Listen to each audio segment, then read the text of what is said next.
Welcome to VGK Today, a weekly podcast providing you a special look at the 2024-25 Vegas Golden Knights. I'm Justin Russo with the Golden Knights on Friday, November 8th, with the VGK getting set for another Pacific Division battle tonight against the Seattle Kraken. Tonight's game marks the second and final leg of Vegas's short two-game road trip this week, and comes after the Knights captured their first road win of the season on Wednesday against the Oilers.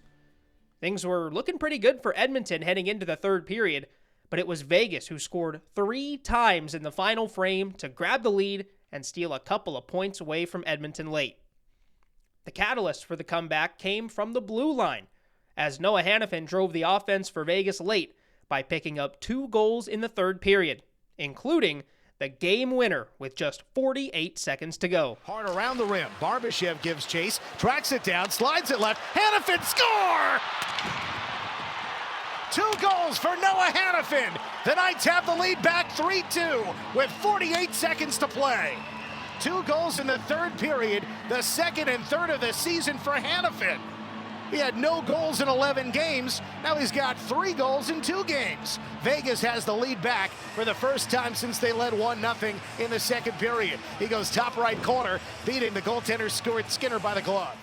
A feel-good moment for the VGK because, though they knew they'd eventually up their game on the road, they finally get that first road win out of the way, and they do it in comeback fashion against the defending Western Conference champions. Hopefully for Vegas, that can serve as a step toward continuing to build their game as they seek another win tonight in Seattle. While Hanifin has ramped up the offensive numbers recently, the scoring leader on the blue line remains Alex Pietrangelo, with 12 points on the year. After the break, Gary Lawless catches up with number 7 for a look at his life off the ice and how he manages parenthood during the hectic hockey season. Golden Knights fans, the official VGK streaming app Nighttime Plus is back this season with performance upgrades and even more content. Visit nighttimeplus.com to learn more and stream games on any device. I also want to let you know that special ticket offers provide limited edition themed merchandise with your VGK ticket to select games, like Military Appreciation Night presented by True Vet Solutions coming up on Monday, November 11th for Veterans Day. Visit the team website and click Tickets to see all of the special ticket offers. This morning you wake up, your kids are in Las Vegas, and you're here. Give me the routine. Well, I slept, so easy day for me.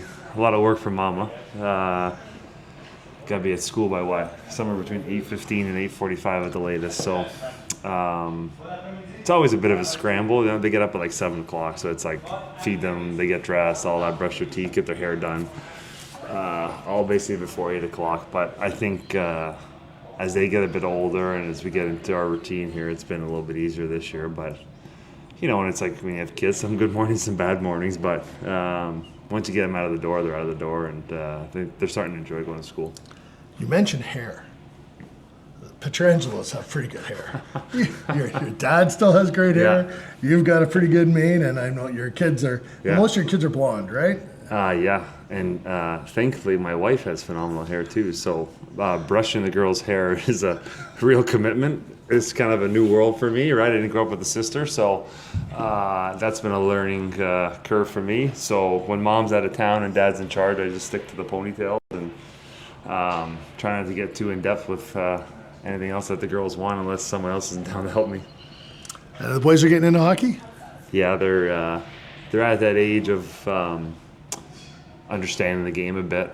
We got them in every sport, but the cool thing I think as you get older and you play is like they come in the locker room, and my wife was telling me the other day they were playing hockey with someone that they knew and someone that knew Marchie, and they're like, oh, you're gonna be number 81 like March. So they're starting to understand like the numbers and the players, and obviously they're old enough now where they come to games and come in the locker room after. So they may not realize it now, but I think when they're older, they're going to realize, you know, how cool that was. Yeah, coming from someone who didn't have a dad who played in the NHL, right. I can't imagine. I can remember like the first pro hockey game I went to. My dad took my brother and I to Toronto, not to an NHL game, to a WHA game, the Toronto Toros. Tickets were like $7. It's what he could afford, and that was my first look into pro hockey. Well, it's no different than me, right? Like we went to go watch the Leaf games and the was it St. Michael's Majors, the OHL when they were there. That was like a cool thing. And imagine when I was younger, if I had the opportunity to go in the locker room with the guys, like that would be a pretty cool thing. And I think it's cool for me to have that opportunity when they're old enough to come to the locker room and share with me. And I got pictures of them in my stall. It's all, and they see that, right? They look at the sticks, they look at the guys, and they're starting to come out of their shell a bit now. They're a little bit older. They interact with the guys, so it's a pretty special thing to share. We should have started this out.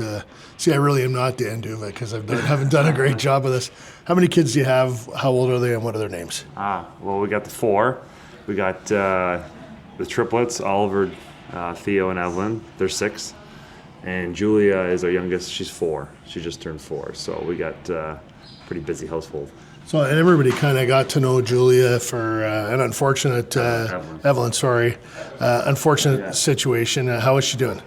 Things are going good. I mean, obviously took some time, but some things are still a work in progress, but she's been doing good. I think getting back in the swing of things with school really helped her, and we got a good group of friends outside of, the hockey friends, school friends that she gets to interact with every day. And kind of a pretty cool thing about that is our kids are all in the same class, and she's still a little bit hesitant speaking sometimes, and my boys will step in for her and take care of her at school. So as parents, it's one of those things that makes you feel pretty good. I feel like you're doing something right when you hear those stories. They stick up for one another. That's there's nothing better than that. Yeah. We're getting to the age where the girls are sticking up for each other too against the boys. So it's you got young kids. It's and I always say parenting is always a little bit confusing, but you just got to kind of go with the flow, and sometimes you just got to let kids be kids. There is nothing like walking into a house and hearing like all those young voices. Yeah, and it's easier for me to I get to go away on a road trip and take a break, and I miss it. When you're there for a long period of time, you're like, okay guys, keep the noise down. But I always tell guys, and it goes by quick, right? Like when you're on the road, and we got a lot of guys with young kids, and you go on a road trip for 8-10 days, you come back and they feel like the kids are completely different. It's no different for me, but at least now it's kind of cool. They can grab the phone with FaceTime and we can interact and have those conversations. But boy, it goes fast. You miss them a lot.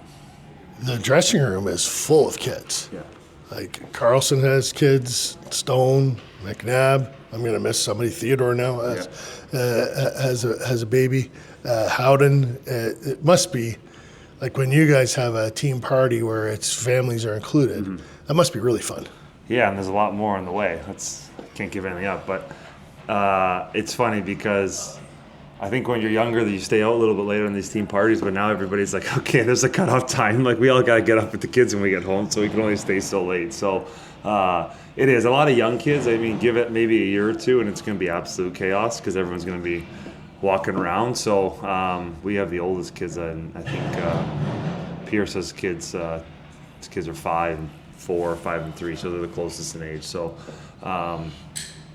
it's fun. I think it's really special to be able to share locker room moments or parties or whatever it may be, birthday parties with your teammates, because that's how you get to know people, right? You get to know their kids and their wives, and that's a special part of being in this game, right? Is creating that little family that we have. You had such a deep connection in St. Louis, and your wife Jane is from St. Louis, so there's that was already kind of built in, but and you won there, and you were the captain there. When I have won here, and you've got a new group of friends, do they compare? Is it the same, or what's it like? It's. I mean, we're very fortunate. We've made a good group of friends outside of hockey, and I love my teammates. But it's. We have a group of friends that have kids the same age and go to school together, and that's an important thing. It's an important thing for my wife too, especially when we're gone, that she has a group of friends that she can really relate to. It's a little bit different. Obviously, her growing up there, a lot of her friends she's known for a really long time, right? So that's always going to be home for her. Obviously, home for me is where I grew up, but St. Louis really is where I spent most of my adult life. So all those people became my close friends too. So it's nice to kind of get out of your comfort zone, meet some new people, and like I said, what are we, 5 years in now, these people have become really good friends as well, and our kids are kind of growing up together. So it's all our kids have known, right? They, other than their cousins back in St. Louis, like I said, it's good to get a nucleus of friends outside of the game. Did you always know that you were going to like being a father? I think I always wanted kids. There was always a debate between me and my wife how many we wanted at the start, and here we are with 4. You didn't have much choice, right? Yeah, I wasn't really expecting the 3 at once. I think I don't know if everybody agrees, but as a parent, you always look back and like, what could I have done better? And I think with us, with the 3 at the start, it was such a just kind of getting thrown into it. I feel like I wish I would have enjoyed it a bit more. Obviously, our lifestyle is pretty busy too, but I think it's fun being a parent. I think especially as they're getting older, getting into sports. I always thought, maybe it'd be a burden being at all these activities at night during the week in sports, and there's nothing better than watching, my daughters do gymnastics or dance, and then watching my boys play baseball under the lights or going to hockey games. So it's a really, really special thing, and I think really starting to enjoy it. Take me back to that for 1 second. I'm assuming you weren't surprised by triplets in the delivery room. You knew that the triplets were coming? Yeah, it was kind of a complicated process for us to get to that point. We weren't successful with the first 2 pregnancies to get there, and then it was like, there's 2, oh wait, there's another one, and then it was like, whoa, kind of a shock. The percentages were like under 1% that we were going to be able to have 3 at once. So they're kind of almost a little bit of our miracle babies. Real shock to the system. I guess that's one way you put it. A bit of survival when they came out. Hold on. Just tell me about the drive home from the doctor's office. Like the doctor says, you have 3 babies. Like you're pregnant with 3. What's that drive home like? It was. I remember calling our family, and it was. You're a little bit in shock, right? And we didn't really know what to really say or do. There's not much you can do. It's just kind of go with the flow, right? And it was just a shock once they came out, right? Because you don't have kids, and all of a sudden you get thrown into it. And we had a lot of nieces and nephews, so we were somewhat experienced in being around younger kids, right? So that was a good thing, especially my wife. But I'll tell you what, when Julia came out as the single baby, it felt a lot easier. She was a breeze compared to the other 3. What's your favorite thing? Other than my kids and my wife? No, I mean about being, and I know those are your favorite things. I know it goes family and then hockey. It's actions speak louder than words. What's your favorite thing about being a dad? Oh my God, there's a lot of things, but I think watching them grow as individuals, right? And I feel like, especially for us having multiples, you always kind of group them together for the longest time, but these last couple of years, they're starting to get their own personalities, and they're starting to kind of get into their own things, and it's really interesting seeing how your kids can grow. And I think now one of my favorite things is realizing how much they're actually listening to you, because the things that they repeat when you don't think that they should be repeating it. So it's just fun seeing them grow up and turn into different people, and like I said, with the multiples now, seeing them kind of separate, being into their own people is a pretty cool thing. Awesome. Thanks very much, Alex. Okay, you're welcome, Gary. Well, fun conversation there between Gary and Alex, and boy, kudos to Alex for rolling with the punches there, even after the news of the triplets initially came in. And I guess all the high-pressure situations and big games over the years prepared him for that moment perfectly. But a great insight from Alex, and of course, wonderful to hear from him and the progress that Evelyn has made in her recovery. We'll step aside, and when we come back, we will take a look around at the biggest storylines across the NHL. Golden Knights fans can score big on game days at Nellie's Southern Kitchen at MGM Grand. Wear your VGK gear for a home or road game and get 10% off your bill. Golden Knights goals taste even better with Nellie's mouth-watering Southern Delights. So grab your gear and catch the game at Nellie's Southern Kitchen. Also want to let you know that the VGK Game Changer program presented by America First Credit Union recognizes and rewards teachers in Clark County that are going above and beyond in their classrooms. Outstanding teachers nominated will have the chance to receive a $1,000 grant to be used toward improving their classroom. Nominate a teacher today at vegasgoldenknights.com. Well, to kick things off, one of the biggest stories in the NHL happened on the ice in Edmonton on Wednesday when Connor McDavid returned from injury for the Oilers to face the Golden Knights. McDavid ended up only missing 9 days from what was thought to be a 2 to 3 week recovery period, and though he was able to come back early, he was not able to make his usual impact that you'd expect against the Knights in that game, and that really helped the Knights prevail in that game, and they did a great job at keying in on him at certain times when it looked like he might get going as well. And for the Edmonton Oilers, it's been another somewhat slow start out of the gates for them, sitting at 6-7-1 with 13 points so far, but if they can just get into the postseason, they can unleash McDavid and Draisaitl and cause problems across the board. And, we saw that last year, too, when they had that really slow start, fired Jay Woodcroft, brought in Chris Knobloch, went on that run and went all the way to Game 7 of the Stanley Cup Final. So they're always a dangerous team with the names that they have, and we'll see how they can get things going here as we're now into the first month of the regular season. Of the teams that have been pretty hot to start the year, though, the Vegas Golden Knights, Carolina Hurricanes, New York Rangers among that group, but no team is sitting prettier than the Winnipeg Jets. The Jets have finished off their 13th victory of the season last night over the Colorado Avalanche and are now up to 13-1 on the season. An incredible start for Winnipeg. And looking at Hockey Reference, there are 5 teams tied at 27 points for the most points through the first 15 games of the season. You look at the Jets, they're currently at 26 points through 14 games. So that sets up a pretty fun matchup in their game tomorrow when they host the Dallas Stars. And with a single point, they can tie that record, but they can outright break that record with 2 points and a win against Dallas tomorrow to give them that all-time mark of 28 points through the first 15 games. So something to keep an eye on for the weekend action in the NHL, even with the VGK not playing until Monday. And if you were wondering, the Golden Knights last year, 12-2-1 after that 15-game mark, so just a bit short. They had just 25 points through 15 games last year. The VGK will face the Jets for the first time this year later this month on Black Friday at the Fortress, so fun one to look forward to there. In the meantime for Vegas, lots of road hockey coming up this month. Next week, after this current trip wraps up, they will face the Hurricanes at home before a couple of road games through Anaheim and Utah. And then the week after that, Washington comes to town on Sunday before the Golden Knights begin a 6-game road trip that will take them right up to that home game against the Winnipeg Jets coming on the 29th. Last thing I wanted to touch on before we leave today is the ongoing talk about who will make the rosters for the Four Nations Face-Off later this season.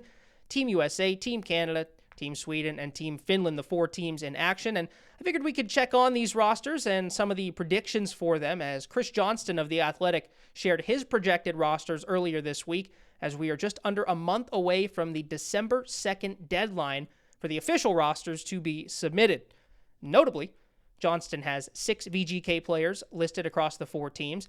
We have Jack Eichel, who is already locked into Team USA. We know he's making that roster, so that's all good there.